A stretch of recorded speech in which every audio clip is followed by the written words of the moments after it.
अस्सलाम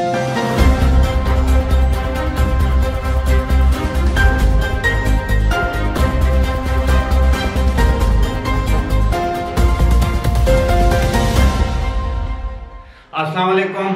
अबरार रशीद आपकी खिदमत में एक मरतबा फिर हाजिर है और मेरी आपसे रिक्वेस्ट है कि अगर अभी तक आपने चैनल को सब्सक्राइब नहीं किया तो इसे सब्सक्राइब कर लें। जो बेल आइकन है उसको ज़रूर प्रेस करें। आपका बहुत बहुत शुक्रिया। यूएई के वीज़ों के हवाले से कुछ मुतज़ाद खबरें सामने आ रही हैं। कुछ लोगों का ख्याल है कि वीज़े बंद कर दिए गए हैं, कुछ ट्रैवल एजेंट्स भी इसी तरह बता रहे हैं और कुछ लोगों को वीज़े अब भी मिल रहे हैं। मैं विजिट वीज़ों की बात कर रहा हूँ और एम्प्लॉयमेंट वीज़े भी यूएई से जारी हो रहे हैं। और आपको मालूम है कि आप एम्प्लॉयमेंट वीज़ा अगर आपका यूएई से जारी हो जाए तो आप पाकिस्तान से यूएई ट्रैवल कर सकते हैं, बशर्ते कि आपकी वैक्सीनेशन मुकम्मल हो चुकी हो और दीगर जो शराइत हैं उन पर अगर आप पूरा उतरते हो। इस हवाले से मैं ज़रूर आपसे बात करूँगा। लेकिन यूएई में एक अपनी नौइयत की एक बड़ी अहम किस्म की एक एक्सरसाइज कह लें, एक ड्रिल हो रही है। मैं समझता हूं कि उस पर भी बात करनी चाहिए कि ये एक बड़ी ही यूनिक जिसे आप कह सकते हैं। लेकिन सबसे अच्छी खबर जो है वो इस वक्त पाकिस्तान से है और ऑब्वियसली यूएई से भी मुतल्लिका है ये खबर और यूएई से भी अच्छी खबर है। वो सबसे अच्छी खबर ये है कि बहुत ही अरसे के बाद, महीनों के बाद, पाकिस्तान में कोविड-19 की वजह से होने वाली अमवात में अब जो कमी है वो 10 से भी नीचे आ चुकी है और वो गुज़श्ता 24 घंटों के दौरान 9 अफराद कोविड-19 की वजह से जाँ बहक हुए, जबकि जो कुल जो कोरोना वायरस के केसेस की जिन लोगों में तस्दीक हुई वो 698 हैं और पॉजिटिविटी रेट जो है वो 1.2 पे आ गया है। ये बहुत ही अच्छी खबर है। अल्लाह करे आने वाले दिनों में केसेस की तादाद में भी कमी हो, अमवात की तादाद में भी कमी हो।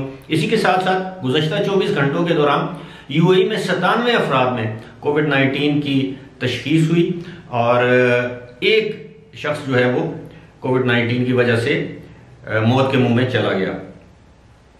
अब जो अनहोनी खबर मैंने बताई है वो ये है कि यूएई की तारीख में पहली मरतबा वहाँ पर एक अबू धाबी का एक इलाका है जहाँ पर उनका न्यूक्लियर प्लांट है। मैं उसका नाम आपको बताने की कोशिश करूँगा। मेरे लिए तो प्रोनाउंसिएशन उसकी थोड़ी सी, ये बराका न्यूक्लियर पावर प्लांट है अबू धाबी में।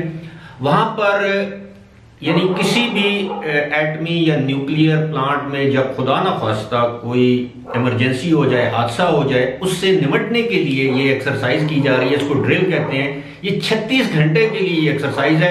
इंटरनेशनल एटॉमिक एनर्जी कमीशन की हदायत पर ये एक्सरसाइज की जाएगी या ड्रिल की जाएगी कि किस तरह इस तरह के अगर हादसा हो जाएं तो उनसे आप निपट सकते हैं।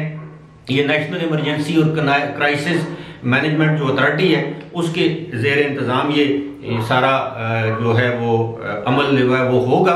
इसमें एक चीज़ मैं आपको बताता चलूँ कि आपको याद होगा कि इसी तरह के एक न्यूक्लियर जो हालिया तारीख में जो हुआ था वो उस वक्त चेरनोबिल यानी रूस का जो एक इलाका है, चेरनोबिल में ये एक एटमी हादसा हुआ था। एक न्यूक्लियर प्लांट में एक हादसा हुआ था जिसके नतीजे में हजारों अफराद जो है वो लुक़्मा अजल बन गए और उसके बाद अभी तक वो जो इलाका है चेरनोबिल का वहां पर इसके रेडिएशन के आसार पाए जाते हैं। लिहाजा जिन ममालिक में ये न्यूक्लियर तवानाई के जो प्लांट्स हैं वहां पर कायम तो कर दिए जाते हैं, लेकिन उसको आलमी जो सेफ्टी मेजर्स हैं उनके मुताबिक चलाना भी उन ममालिक की जिम्मेदारी होती है कि ऐसा ना हो कोई भी मामूली से मामूली हादसा जो है वो अवाम की बड़े पैमाने पर तबाही का पेश खैमा साबित हो। ये एक अच्छी बात है। मंगल के रोज जब आप ये वीडियो देख रहे होंगे तो उस चंद घंटों के बाद ये एक्सरसाइज शुरू होगी। अवाम को इस हवाले से आगाह कर दिया गया है और जाहिर है इसकी इमरजेंसी की जो सूरत हाल जो ड्रिल होती है उसमें आपको हूटर सायरन की आवाज़ भी आ सकती है, एम्बुलेंसेज के जाने की आवाज़ भी आ सकती है। तो अवाम को इसलिए ये आगाह किया गया है कि लोग परेशान ना हो, वो ये ना समझे कि खुदा न खास्ता कोई बहुत बड़ा हादसा रूनुमा हो चुका है। हो सकता है आपको फिजा में हेलीकॉप्टर नजर आए, जहाज नजर आए। तो ये एक खबर थी, मैं समझता हूँ ये बड़ी अहमियत की हामिल खबर है। अब बात करते हैं जनाब वीज़ों की। वीज़े जो हैं, आज मेरी कम से कम 2 ट्रैवल एजेंट से पाकिस्तान में बात हुई। उन्होंने मुझे बताया है कि जी वीज़े जो हैं वो अब इशू नहीं हो रहे। अब मैं जाहिर है वो जो ट्रैवल एजेंट हजरात हैं इस्लामाबाद में, मैं समझता हूँ कि वो वेल कनेक्टेड हैं, उनकी जो सिस्टर्स ऑर्गेनाइजेशंस हैं वो यूएई में, क्योंकि वो खुद तो वीज़ा जारी नहीं करते, वो उनके सब एजेंट हैं पाकिस्तान में। तो उन्होंने बताया जी कि जब से ये T20 का जो मामला शुरू हुआ है तो बज़ाहिर ऐसे लगता है कि अब पाकिस्तानियों को बड़ी तादाद में वीज़े जारी नहीं किए जा रहे, अलबत्ता जो फैमिली वाले लोग हैं, जो फैमिली वीज़ाज हैं, वो इशू किए जा रहे हैं।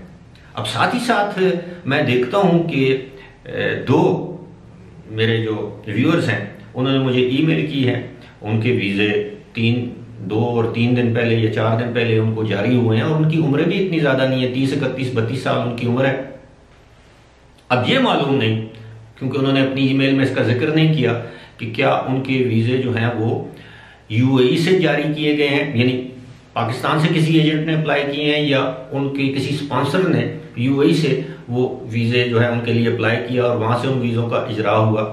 अलबत्ता मैं एक मेरे दोस्त से आज बात हो रही थी दुबई में, वो ये बता रहे हैं कि अब अगर आप यूएई में जो उनका जो दुबई में जो GDRFA का दफ्तर है या आमिर सेंटर जिसे हम कहते हैं, वहाँ पर जो लोग स्पॉन्सर करते हैं अगर वो खुद जाकर वहाँ पर अप्लाई करते हैं और अपना एमिरेट्स ID और अपने कवायफ वगैरह देते हैं, रेंटल एग्रीमेंट वगैरह, तो ऐसे लोगों की स्पॉन्सरशिप पर वीज़े इशू किए जा रहे हैं।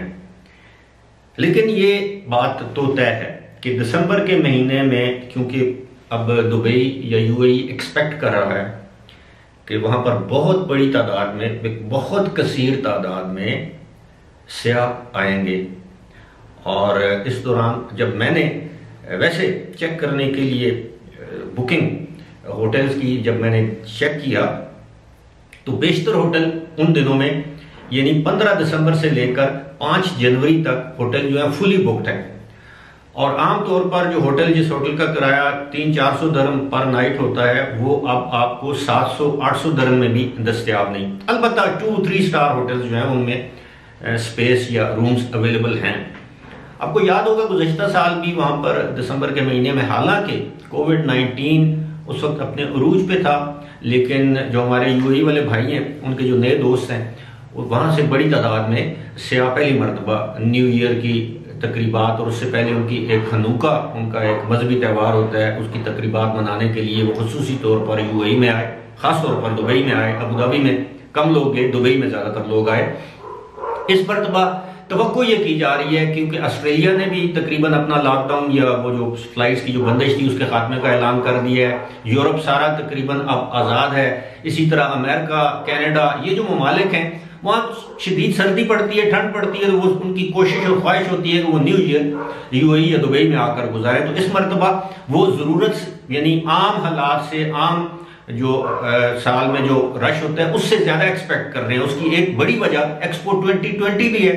शायद ये वजह है कि पाकिस्तान या पाकिस्तानियों के लिए ये विजिट वीज़े जो हैं उनका इजरा वक्ती तौर पर मुअत्तल किया गया हो या उनकी तादाद कम कर दी गई हो। अगर 1000 वीज़े जारी होते थे आमतौर पर, तो मुमकिन है उनकी तादाद 100 कर दी गई हो। 100% मैं ये कह सकता हूँ कि 100% वीज़े बंद नहीं हुए। फिलहाल इसी के साथ मुझे दीजिए इजाज़त। खुदा हाफिज़।